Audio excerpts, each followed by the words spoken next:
হয়েছে মানুষের মধ্যে।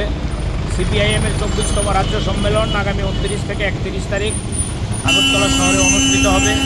29 তারিখ প্রকাশ্য জমায়েতের মধ্য দিয়ে আমাদের এই সম্মেলনের কাজ শুরু হবে। আপনারা জানেন আমরা আস্তাবল ময়দান চেয়ে আবেদন করেছিলাম রাজ্য সরকারের কাছে। গতকাল আমাদের রাজ্য সম্পাদক জিতেন চৌধুরী এ সম্পর্কে স্পষ্টীকরণ দিয়েছেন। রাজ্য সরকার প্রথম দিকে আমাদের আস্তাবল ময়দান দেবে বললেও পরের দিকে নিয়ে অনেকটা জলঘোলা করার চেষ্টা করছে। আমরা উমাকান্ত ময়দান, রবীন্দ্র ভবনের সামনে এরকম নানান জায়গার জন্য আমরা আবেদন করেছি। যেহেতু শাসক দল সরকার তারাই ঠিক করবে কোথায় আমাদের জমায়েত করার জন্য দেবে।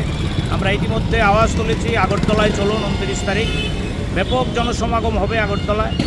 এর প্রচারকে সামনে রেখে আমাদের সারা রাজ্যের বন্ধুরা নানান কায়দায় প্রচার সামগ্রী নিয়ে রাস্তায় নেমেছে।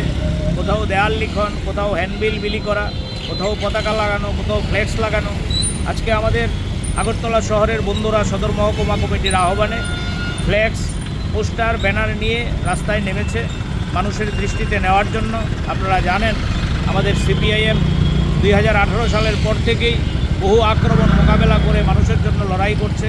আমাদের বহু বন্ধু আক্রান্ত হয়ে বাড়ি ছাড়া, ঘর ছাড়া, তারপরেও তারা লাল ঝান্ডা ছাড়ছে না।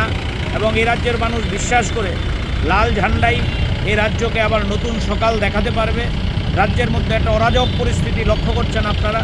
ব্যবসায়ীদের ব্যবসা নেই, বেকারদের কাজ নেই, ছাত্রদের শিক্ষার পরিকাঠামো নেই, হাসপাতালের মধ্যে রোগীর চিকিৎসার বন্দোবস্ত নেই, ডাক্তার মার খাচ্ছে হাসপাতালে, ব্লকের মধ্যে বিডিও মার খাচ্ছে, জেলা দপ্তরে কর্মচারীরা আক্রান্ত হচ্ছে, ব্যবসায়ীরা আক্রান্ত হচ্ছে, ঠিকাদাররা টেন্ডার দিতে পারছেন না। গোটা রাজ্যে মাফিয়া রাজ তৈরি হয়েছে।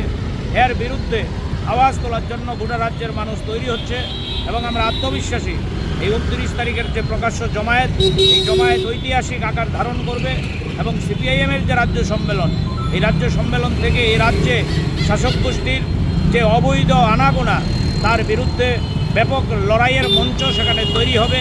এবং আমরা সিপিআইএমের নেতৃত্বে, বাম গণতান্ত্রিক ফ্রন্টের নেতৃত্বে এ রাজ্যে আবারও নতুন সকাল ফিরিয়ে আনতে পারবো এই প্রত্যয় নিয়েই আমরা রাস্তায় নেমেছি 29 তারিখের জমায়েতে নামব।